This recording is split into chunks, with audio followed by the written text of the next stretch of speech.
सम्मान्य सभामुख महोदय, सरकारद्वारा प्रस्तुत गरिएको नीति कार्यक्रम धेरै समसामयिक महत्त्वपूर्ण धेरै विषय समेटेको छ। तथापि पनि धेरै कुराहरू र धेरै विषयहरू तर्फ ध्यान पुर्याउनु पर्ने आवश्यकता छ। विगतको जनआन्दोलन, सशस्त्र विद्रोह, ऐतिहासिक मधेस जनविद्रोहबाट मुलुक संघीय लोकतान्त्रिक गणतन्त्र भएको छ र संघीय लोकतान्त्रिक गणतन्त्र नेपालमा अब निर्वाचन भएको अब 5औं वर्षको लास्टतिर आइपुगेको छ। फेरि चुनाव हुने सम्भावना अगाडि आएको छ र तर पनि संघीयता कार्यान्वयनको विषय अझै पनि अल्झिएको छ। संघीय निजामती ऐनको अभावमा प्रदेशहरूले कार्य गर्न सकिरहेको छैन। प्रदेश प्रहरी र निजामती कर्मचारीहरूको व्यवस्था अझै पनि हुन नसक्नु र संविधानको अनुसूची बमोजिम जुन अनुसूचीमा संघ, प्रदेश र स्थानीय तहमा जुन क्षेत्राधिकारको बाँडफाँड गरिएको छ, त्यसलाई संघीय कानुन बमोजिम हुने भनिएको छ, तर संघीय कानुन बनेको छैन र त्यसले गर्दा त्यसको उपयोग प्रदेशहरूले गर्न पाएको छैन। प्रदेशहरू कानुनको अभावमा, अधिकारको अभावमा, प्रहरी प्रशासन र कर्मचारीको अभावमा कार्यमा जुन क्षमता देखाउनु पर्ने थियो त्यो देखाउन सकिरहेको छैन र उल्टै दोष लगाइन्छ प्रदेश त संघीयता कामै लाग्दैन भनेर। यो दोहोरो चरित्रको अन्त्य हुन जरुरी छ। संविधानको धारा 56(5) मा विशेष संरक्षित र स्वायत्त क्षेत्र कायम गर्ने र संघीय कानुन बमोजिम हुनेछ भनेछ। अब त्यो संघीय कानुन संघीय सरकारले नबनाउँदा त्यो संविधानमा लेखेको शब्द बाहेक त्यसको कुनै अर्थ रहन गएको छैन। यस्ता कानुनहरू तुरन्त बनाएर कार्यान्वयन गर्नुपर्दछ। त्यसैगरी संविधानकै धारामा 42 मा सामाजिक न्यायको हक भनिएको छ। महिला, दलित, आदिवासी जनजाति, मधेसी, थारू, मुस्लिम, पिछडा वर्ग, अल्पसंख्यक, सीमान्तकृत समुदाय लगायतका अरूलाई चाहिँ के भन्दाखेरि समानुपातिक समावेशिता अथवा राज्यका निकायमा सहभागिताको हक हुने भनेको छ। तर त्यसलाई कार्यान्वयन गर्ने पर्याप्त कानुनको अभाव, त्यो पनि कार्यान्वयन हुन सकिराखेको छैन र 45 लाई 100 मानेर छुट्याइएको कोटा पनि तोड मडोड गरेर कार्यान्वयन नगरेर त्यसलाई फेरि सम्भ्रान्त वर्ग र रुलिङ एलिट्सबाट आउनेकै पोल्टामा पारिएको छ। त्यसले गर्दाखेरि अब हेर्ने हो भने समानुपातिक समावेशिता अहिलेको संघीय गणतन्त्रको महत्त्वपूर्ण अङ्ग, महत्त्वपूर्ण आयाम भए पनि राजनीतिक नियुक्तिहरू विभिन्न क्षेत्रहरूमा हेर्दाखेरि समावेशिता अझै हुन सकेको छैन।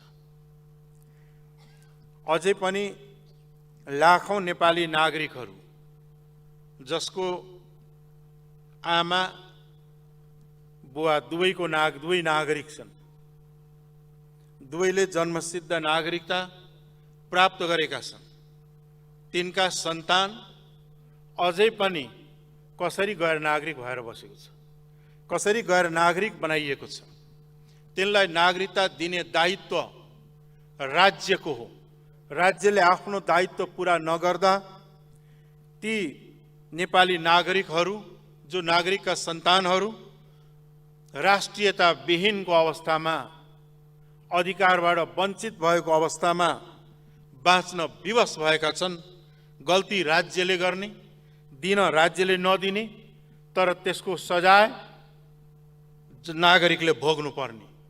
यसलाई अन्त्य गर्न तत्कालै नागरिकता ऐन, जुन झन्डै 3-4 वर्षदेखि यताउता अलमलमा परिरहेको छ, यसलाई पारित गरेर नागरिकता यथाशीघ्र प्रदान गर्ने व्यवस्था गर्नुपर्दछ।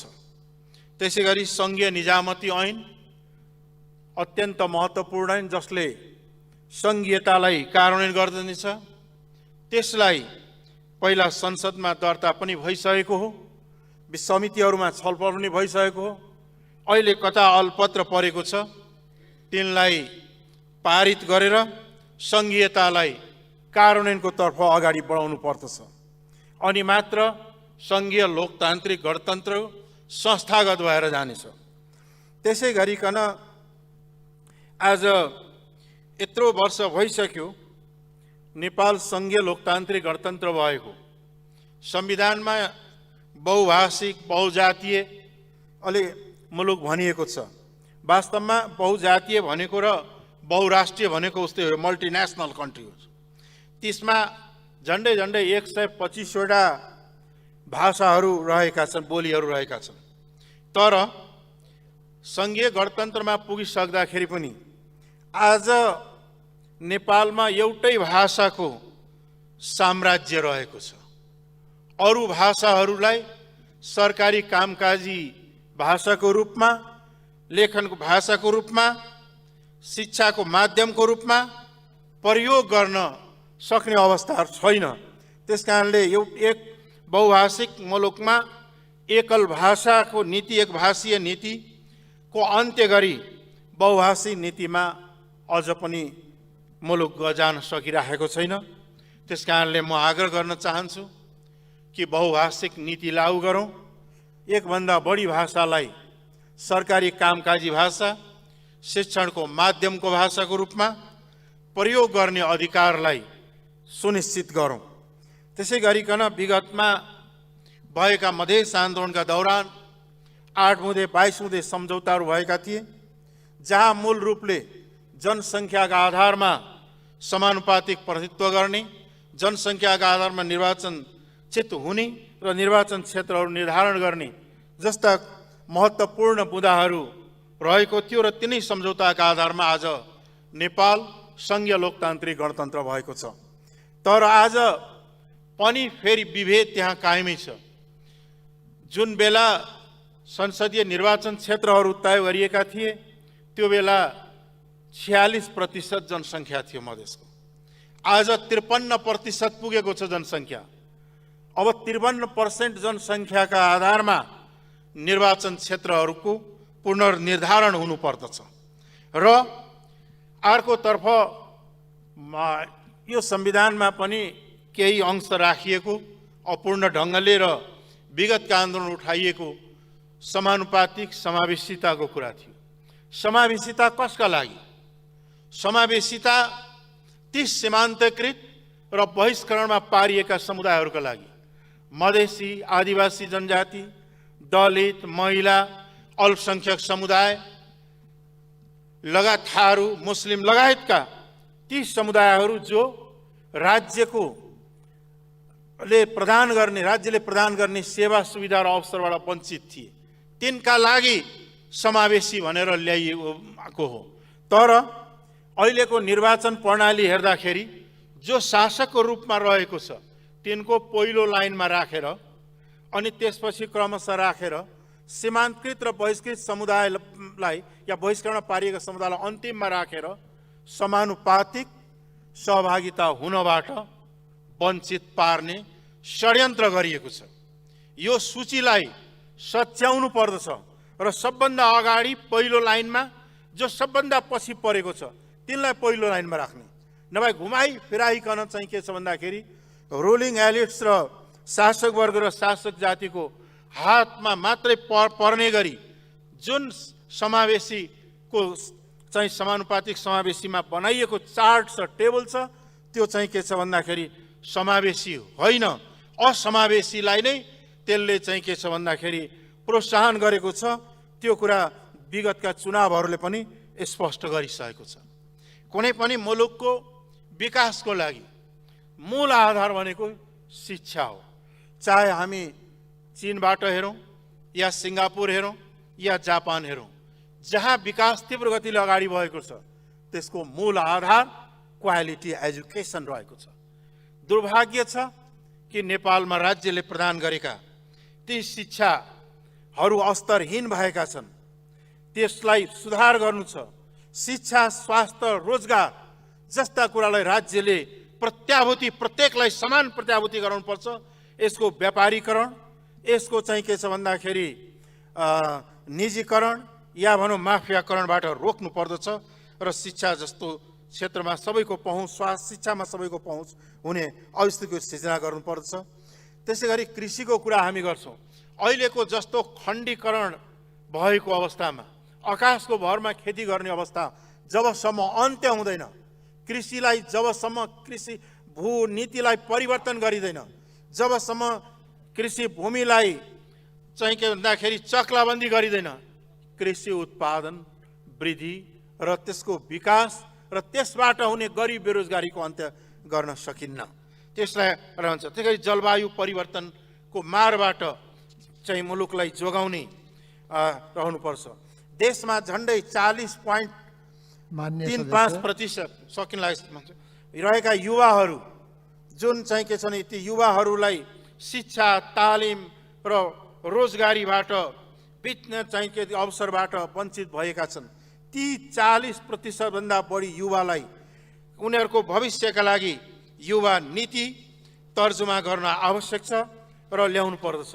यसै गरी पहिलादेखि कायम भएर आएको तराई मधेसको विकास पूर्वाधार कार्यक्रमलाई चाहिँ के छ भने निरन्तरता दिनु पर्दछ, ताकि आर्थिक दृष्टिकोणले, विकासका दृष्टिकोणले अत्यन्त पछाडि परेका तराईका जिल्लाहरूलाई विकासको गतिमा अगाडि बढाउनका लागि, वैदेशिक लगानी ल्याउनका लागि र चाहिँ के छ भन्दाखेरि नदी नियन्त्रणका लागि प्राथमिकताका साथ तराई मधेस पूर्वाधार विकास कार्यक्रमलाई पुनः प्राथमिकता दिने गरी लानु पर्दछ। र हुलाकी सडक जो देशकै गौरवको आयोजना हो, एकदम त्यहाँनिर इग्नोर गरिएको छ।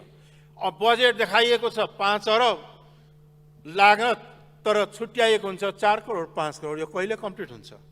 यो कहिले पुरा नहुने गरी जुन योजनाहरू बनेका छन् त्यसलाई तीव्र गतिले पुरा गर्ने गरी आवश्यक मात्रामा बजेट छुट्याउनु पर्दछ र विकासलाई सन्तुलित र ढङ्गले अगाडि बढाउनलाई यसमा चाहिँ परिमार्जन होस्। धन्यवाद।